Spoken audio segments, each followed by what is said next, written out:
the Fitzy and Whipper with Kate Ritchie podcast. How good is that? I don't know if you regret your wedding song. Looking back, do you go, whew, probably missed the mark at that moment in time? Yeah, not the wedding. You regret song. the wedding? I mean, but that's the another song. topic. Let's go to Charmaine in Coogee. Do you regret your wedding song, Charmaine? I do. I let my husband pick it. What did you go with? It was The Rose by Bewitched from the 90s. The Rose do you mean by like- Bewitched was...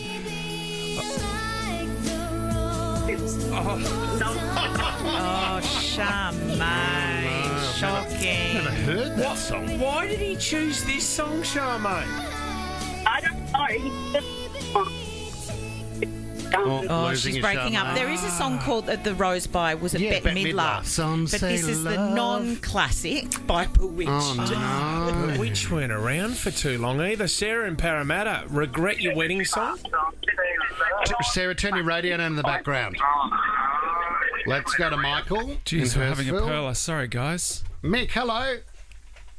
G'day, mate. How are you? What was your wedding song, mate? Let's talk through it. Well, it wasn't mine. It was one of my mates. They actually didn't pick this as the wedding song, but it got played up because it was on the on the cassette recorded at the time. It was Bruno Mars. Take Me to Heaven. Oh, Locked Out of Heaven, was it, Michael? That's it, yeah. And as you're walking down the aisle, your sex makes you feel like I'm in heaven. Something of the best thing. See, it's too upbeat. You need something a bit slower when you're going down the aisle, don't you? I think so, and something a bit more classic. It's not very romantic, is it? No. Kate in Oran Park, wedding song you regret? Yeah, I had I Do by ABBA. Oh, Sarah, I and do you do, I wish you do. picked something else? Oh, look, at the end of the day, I wish I didn't pick anything, went out divorced. But No. I hear I was a big Muriel Wedding fan, and that's what she had in the movie, so that's what I went with. What a beauty. you know what? Out of all the songs we're hating this morning, I think ABBA's a bit of a fun one. Yeah, it's fun. It's a good So one. much fun. Carly in Cronulla, what was the song, Carly? Park song. The what song? Jurassic Park song. Jurassic Park. The song from Jurassic Park. Your tower. What? Why, Carly? Why? Well, we got married in Hawaii and we took the helicopter, so that was the theme. I thought you were marrying an older bloke who was a bit of a dinosaur. I hope not. Is the marriage extinct, Carly, or is it No, still... it was only a few months ago. The movie's a bit dated, but well done, Carly. That is great. Congratulations. Oh, thank you. Oh, well done, Carls. Where was the honeymoon? In Hawaii, or did you take off somewhere we else? were with the kids, so it was a family affair. Oh, lovely. Good on you. Over in Vegas, they just had NRL round one, and a Rabbitohs couple got married in Vegas, not with Elvis there, with Reggie the Rabbit. No, Sorry? they Yeah, didn't. the Rabbitoh mascot, Reggie the Rabbit, Yeah. walked her down the aisle in Vegas, If you love the bunnies. and they got married. And then They sang What's the South song? Russell Crowe presented the couple with the Book of Feuds, which you have during your marriage. Is that right? Yeah, and then George Piggins was there on the wedding night. Oh, that's weird. How lovely. Boys to Men. I mean, I think there's some big Although ones. we've come on the end of the road. Gone to the End of the Road. No, that's... Yeah. One of the big songs, though, I think, as far as wedding songs go, is the James Blunt You're Beautiful. Massive. I mean, that part of the song is lovely. You're beautiful, I get it. But it turns out, and I don't know whether I should have known this before, is that James Blunt's song is not a romantic song at all. In fact, he's actually come out and said that if you use this song, You're Beautiful, as a wedding song, that it is up after revealing its true meaning, because it's about a guy stalking somebody. On a train. Yeah, it's the guy singing, James Blunt, is looking at somebody else's girlfriend and kind of wishing that I'd love to have a crack at her. he could be with her. So you... So it's kind of fancying somebody. It's known It's as like the- Jessie's Girl, Well, but a more romantic version. It's known as the Being- blunt hunt. being a professional stalker yourself, Tom, does this strike a chord Do you with you? normally do it on a To train? change my song now, guys. That's very disappointing. I'm glad he didn't write a song called I'm in the sand dunes with a pair of binoculars, because that's sort of more Tom's style. Well, that's quite wordy. 13 24 10 if you regret your wedding song. Did you have... didn't you get married on a football oval? Yeah, we did, and it was tough because BJ and I have different musical tastes. She wanted Kylie Minogue and Jason Donovan's Especially For You. No, I she love didn't. that song. Yeah, well, I wanted something a little bit harder, I think. Something that was a bit more rock and roll. But we ended up combining our musical tastes and ended up with True by Spandau Ballet. So was this the first dance or down the aisle? This was the wedding waltz. Down the aisle. We did have Blower's Daughter by Damien Rice. Did you? Yeah, I think that was down the aisle. I think that was maybe my first dance. And then This song. Yeah. at the end of the night, we had Cannibal Corpse. What? I think, which What?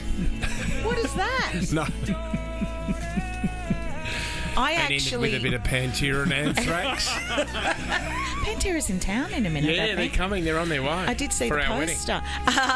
You're renewing your vows with Pantera. Yeah. I've just messaged Troy Casadale, but he hasn't messaged me back. What did you Because have? he re-recorded one of his songs, and He's that was also- the song I walked down the aisle to. Well, it wasn't an aisle because I got married in a field. You've always loved the country, haven't you?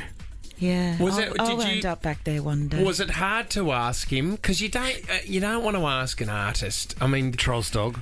No, he actually, I think from memory, it was a long time ago, 2010, I think he offered because as like a wedding kind of gift kind of. Oh, good on that's him. beautiful. Well, see, Whipper hounded Daryl Braithwaite. I think you ended up having to pay for this, didn't you? No, I didn't. Did you have Daryl Braithwaite at your wedding? No, I didn't, because he couldn't turn up. He was busy that day, Kate. He But gets what I paid a lot did, of money. I did a version of Horses for Lisa, because it was her favourite song. Called Courses, and it was No, about no. a degustation he had. Daryl and I sang you the song, and we recorded it. Have you got it? I did a whole film clip, Kate. Gonna be a little Lisa. Yeah. She'll go riding on the horses. Yeah. Way up in the sky, little Lisa. Did you really do that and play it on the wedding day? Do you know what I love? She's not that little. Should we put that film clip up? We did a whole film clip. Clop. You've got too much time on your hands. We did They a clip clop. did it in New Zealand as well. Okay. They did a whole full clop. Nothing beats the look on your face, Kate, when you are disappointed. I feel so disappointed with that because Yeah. Lisa's such Well, a you weren't there, mate, so you stylish don't know. woman. I mean, I think it's It's- funny that you do that stuff because it kind of keeps you occupied and you're less Do annoying. you think I have You ADHD? didn't dance, did you? You didn't have a dance. Didn't want to, mate. I find that really awkward. Can't you dance? I can dance. I do more than just jump on the spot like you do, Kate Ritchie, when you dance. The Fitzy and Whipper with Kate Ritchie podcast. Worst cases of phrases in the workplace. That's what I'm hearing from you this morning. Now, don't get me wrong. I do find it when you find your brand value sometimes. And Kate, I've always spoke about this as a young junior playing football at the Port Nalunga Footy Club. I always remember up on the wall was "You are a small cog in a large machine. Without that cog, the machine ceases to function." Well, and I used it's to a go. bit wordy. Yeah, it's very Because weird. but I was very skinny and slight, and I go, you know what? I am the small cog in this machine. Whenever I was injured, they'd still win. It doesn't matter. So But, that was sort of a spare part. You're more of a spare part in the cog. You also need the cog on the Good on the cog. bench. Yeah, you need a cog bench on the bench. cog. Bench cog. exactly right. So I've got a mate who he goes, mate. I keep asking him all the time, how's work going? And he goes, it's just struggling at the moment. I think every industry is going through this, and it's really tough with the economy, cost of living, and all this kind of stuff. But he said, if I hear my boss say the words economic headwinds one more time. Well, it's the new normal, isn't it, I suppose? You just have to manage expectations, and then I'll circle back and let you know. If I I've get never- pushed back one more time because of economic headwinds, What does that mean exactly? It's challenging. So you're flying against the wind. We're steering into a and tough time. economically, it's not great. it means what you're asking for is not what you're going to get. Because of the economic, it's out of. You know what? It's taking the personal side and the blame and the power out of it, and suggesting that there is a larger scale issue that's not in my hands or in my control. It's science. It's the economic headwinds that we're all going through, and not what's going on here in this company. Who's up for an idea shower? I don't want to be showered by anyone in the workplace, just quietly. There is that one. That one no, person, don't worry. Yeah, no, don't mention him. This same mate as well. This is a beauty. He said, I remember this one. I wrote it down straight away. But he said he had a boss come in one day and go, "Anyone keen to climb the strategic staircase?" No. Get out and walk back in and start again. Surely when people are saying those things, if you can hear yourself, Do you know, it just feels so ridiculous. There was a boss that I used to have, and he used to talk about, the mood in the office, and when things were good, everyone would move around a lot more. So he would say, motion equals emotion. So as if to say, when you see people move, you can tell they're passionate about things. Shut up, idiot. Do you think you have to... Some of these things are quite tricky to say. So that when you come up with a new one, or maybe you've heard the new catchphrase, do you practice it at home in front of the mirror before you present it to the group? Mm-hmm. Let's move the needles, another one. Or do you know the other one? Let's unpack this. Have you got some time? Let's unpack. But that takes a long time to unpack that. Sense. I think that I've even found myself... Unpacking your left nostril. That's different again. Beg your pardon. I think it's a good one. Tommy's got a good one. Tommy says, well, I'm not going to die on the hill over that. Oh, yeah. What's that reference to, Well, Tom? it's a bit of picking your battles, you know? Yeah. How badly do you want to win your fight? Is it worth it? Yeah, I'm not going to die on this hill. We hear it from you at least 3 or 4 times a day, Tom. Marcel's given us a call from Clontarf. Give us the worst phrase you've heard at work, Marcel. That's not in my job description. How good is that? That's a politician's term, I reckon. They quietly have that sitting in their back pocket. Yet, Marcel, these days, it's not in your job description, but work seems to get you to do more jobs. So we are now doing more around the office. This is the thing. Multitasking, Marcel. Multitasking is the big one. Another key word. 13 24 10. Get involved. Dimitri and Guy Mia, what do you got for us, Dimitri? G'day, guys. Look, I've got a boss. He's super keen on all these phrases just to get us motivated. The first one I've got for you guys is tofu. Sorry, mate? So he's like, tofu? Yeah. Tofu, the food you eat? Yeah. Yes. And he's like, guys, don't forget tofu, And we're like, what are you talking about? And he's like, take ownership and follow up, guys. That is horrific. Oh, my God. And I love the way you roll the guys. Take ownership and follow up, guys. Because do you know what? Tofu is an actual food that represents the saying, to be honest with you. It's a nothing food. 100%. And we walk out of the meeting and we smile in the meeting. We're like, yeah, boss, no worries. We're all smiling. We walk out and we look at each other. We're just shaking our head, Oh, Dimitri, is he legitimate? Is he not saying it with a bit of a smile? No, he's like, guys, don't forget tofu. He even writes it on the team whiteboard, and we're like, oh my God, you're joking. Oh my God! When someone wants to palm something off to someone else and delegate it, he's like, no, the issue started with you. And he's like, just remember, there's another one he uses. He's like, cradle to grave, guys, cradle to grave. Oh, cradle to grave. When an issue pops up, you got to manage it and you got to sort it out, and then you got to finish it, get it done. And we're like, oh my God. Cradle to grave. It's a U2 lyric, isn't it? Oh, it sounds like that. I'm going to jump in here, and I've got a really good one. One of the exec team. And it's always floating around this office. You're with me, Fitzy. I mean, how bad is Win Wednesday, win the week? Get it on a T-shirt. What was the acronym for tofu again? That is one of the best. Follow up, something together. To something, follow up. Yeah, follow up. Alicia's given us a call from Chiswick. We're going to continue this. Worst phrases that you've heard at work, Alicia? my one is we do a deep dive. We're going to dive deeper into the data. Yeah, we'll do a deep dive on that this afternoon. Yeah. You don't And need then to do we'll that. circle back and then we'll discern. Yeah. Oh, yeah, no, thank you, What about Alicia. data? I'll reach out to them later on. Oh, you just give them a call if you want. Might give them a call. Let's go to Michelle in Narrabeen. Worst phrase at work. Oh, hi. Worst phrase at work is circle back around, which is what the other lady said. Circle back around so many times, I'll circle left back. their employment. He just leaves you feeling dizzy, Yeah, I'm doesn't it? completely dizzy. In fact, I'm standing on a lazy Susan and just spinning on the spot. Circled around the office 8 times today and we still haven't got an answer. I know, just looking busy. Here's your answer, economic headwinds. They're coming at me, mate. They're coming at me. Sean in North Kellyville, worst phrase at work. Whenever my boss has an issue, it's I need you to lean in on this, please, guys. Oh, lean in. Yeah, tip your hat to that.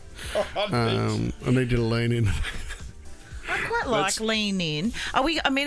If we're slowing down on the work phrases, should we run through some of the ones we were saying during the song, which weren't work phrases at all? They were just your favourite phrases. Your favourite ones that are printed on the back of a beer can in Darwin somewhere. God, we have unpredictable fun on this show. Yeah, that's catchy. Oh, it's the new buzz in breakfast. We do. The Fitzy and Whipper with Kate Ritchie podcast. My wife is a notorious anti-hanger-upper on the phone. Like, just doesn't hang up the phone. At the end of every conversation, Kate, to the point that if I'm at the gym or if I'm walking the dog or something like that and I'll have my AirPods in, I will say to her, okay, now it's time for you to hang up because I can't go to my pocket to hang up the phone. Or does she think it's everybody else's job to do the hanging uppering? Yes, never does it. She's really selfish in that sense. Never hangs up the phone. Maybe she loves you. Maybe she just can't bear to feel like she's kind of giving you the big red button. No See you way. later. So she had a girls' trip on the weekend down in Melbourne, right? A couple of her best friends that she went to school with, and they go to markets and a few restaurants and cafes, and they have a great time. Why are you saying and it I like get that? I get sent photos. Hey, we're at these markets. Can you not be that guy? Can you not be you quite reminding accurate. me of someone? What, every but guy on the planet? No, I'm not going to say who, but you are reminding me of the people who just think that when girls have a time out, Hey, sisters. it's so sad. Let's rag on our husbands. No, well, Kate, okay, this story continues because these are the conversations that you ladies are having when you're going away on girls' weekends. Okay, you tell us what we're talking about. So yesterday, she went away for a few days. Yesterday, she's on the way to the airport in Melbourne with her friends in the car, right? And I'm mowing the lawn out in the backyard. So I see it on my watch. My watch pops up and it's BJ. So I turn the lawnmower off and I take the call on my iWatch, right? So then I go in and just see what the kids are doing. She's going, oh, how's everything? I'm on the way to the airport. I'm going to be landing at 6 o'clock. Having a conversation. I said, sweet honey, looking forward to seeing you. We really missed you, blah, blah, blah.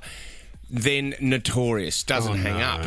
And then I just leave it on my watch as I'm walking into the house and I can hear everything that she's saying in the Uber with the girls. Carl Stefanovic's given us a call.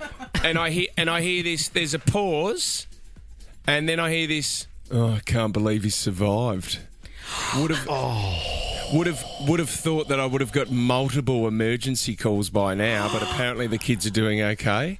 I love it. And then I hear the girls laughing in the background. And then, how's this, Kate? She goes to her phone and she can check a camera that we've got in the backyard. She's with the girls and I hear them laughing. And then she goes, oh, look, the kids are playing. The kids are playing cricket just outside the door there. He's not even doing anything. And I'm like... So he said he was mowing the lawn, This is good gear. another likely story. This is really good gear. I love it. And then I've done the whole... You know what I've done? Yeah. Have a great flight, honey. Hung up. Oh. And did she try and call you? No, Did she have a flight home? She didn't call me. I mean, when she got home, there was an embrace. And Did I she said, realise? No, she had a bit of a laugh about it afterwards. She said, there was no malice in it. We were just having a bit of a joke. It's the girls. And that's why I talk like that, Kate, because the girls, having a laugh. Were you actually offended? Was there a little part of you that was like, oh, It was a little bit, you know. Yeah, don't pay me out to the girls behind my back. Oh, I would love I'm so to sick hear. of women doing that. It happened to me, Fitz, when Lisa and I first got together, and she thought she'd hung up the phone. I could hear her talking to her best friend Kelly, and she's going, "Oh yeah, but he's such a good kisser, and he's so beautiful." Oh God, you're an idiot. wow. No, can you not say that? my But there's gosh. nothing more exciting, is there, than having somebody accidentally leave a message on your phone and knowing you've got 2 minutes. It is the It best. is. I'm so enthralled. I don't wanna It's hear like it. edge of your seat. Anything it trumps every great thriller. Denzel Washington. See you later. Yeah, equaliser Kate, 4 you know with what you Kate do? Ritchie in the voicemail. And then everyone that's in the room, you go to everyone, shut up! Shut up! Because you can't. I know, because you can't quite hear, and there's a rustle, and it might be in the pocket, and then you can just tip into a conversation, and you're praying for something really bad. What did you hear after you thought that they'd hung up? Sarah's in Padstow. What did you hear, Sarah? Hello, Sarah. Hello. What did you hear before they hung up? Well, it wasn't what we heard. We actually did it to somebody else, and we were having a massive bitch sesh about someone saying, like, how crazy they were and they need to go into mental ward and how do they live with themselves, and it left them a really nice long message, and it caused a lot of problems. Yeah, where do you go from there? Did they call you back and say, hey, did you realise the call was still on? Yeah, they called back, and then they were sending all these, like, cryptic messages, like songs, like diss tracks, and it was crazy. See, this is the worst thing about a voice message as well, is you got evidence forever. Because you know what, when BJ was actually, when she didn't hang up and I was listening to this, I was having a bit of a chuckle, but I went to my phone and I was trying to record it, Tommy, so we could play it back. But because you're on the call, you can't record. Of course. You know, Which I the think old is commercial good. radio kicked in. I thought, I need this for on air, but then you can't record while you're still on the phone. No, that is hard. Chira, hello. Good morning, everyone. Chira, what did you hear before they hung up? So I work in car sales, and I was trying to get a customer in for a test drive. Yep. And then, he didn't want to because, the time constraints. And then I thought I hung up the phone, and I could hear on the other end of the line, "Who is that?" And he responds to his wife, some car sales guy with a really strange name and a really funny accent. And all of a sudden I hear this, "Get off the microwave!" You heard what? Sorry, we lost half of that with your Miranda, get the cat off the microwave. Get the cat off. Chira. Oh, my God. Did he buy the car in the end, mate? Good call. No, unfortunately not, no. No, but they ate the cat. Kate in Borkham Hills, what did you hear before they hung up, Kate? So, same as Sarah, I was actually the giver of the bad voicemail to a client that I had inherited from my boss while I was whinging about said boss to my mum. And I have a very different personality at home than I do to my clients at work. So there was a few see you next Tuesdays in this voicemail to this client who was very senior and also very good friends with my boss. So I didn't just get a call back from this guy saying, I got a really colourful voicemail back. But then my boss also called me about half an hour later. So I'm playing this game of, what did you hear? What did this guy tell you? Trying to save face. It was awful. Oh, did you keep your job? I did. I still have my job. Love my job. So he mustn't have said anything Do too you think bad. it can pass for when you go, I got you? No. Yeah, Do you reckon it it can was. pass as a joke? The stuff was very specific that I was whinging to my mum about. Right. But Okay. I feel like this guy now has something over me. So whenever he calls me, I'm extra nice. This time tomorrow, Tommy, when did you send the email to the wrong person? Oh, that's always a good one. We're Always. so lucky here as well, and I'm so blessed that we're on a show that we just do not talk badly of anyone. No, so true. I would never say a bad word. Never. Not out of these lips. I don't. As soon as you leave the studio, mate, we praise you the whole time. Fitz in Whipper with Kate Ritchie is a Nova podcast. For more great shows like this, download the Nova Player via the App Store or Google Play. The Nova Player.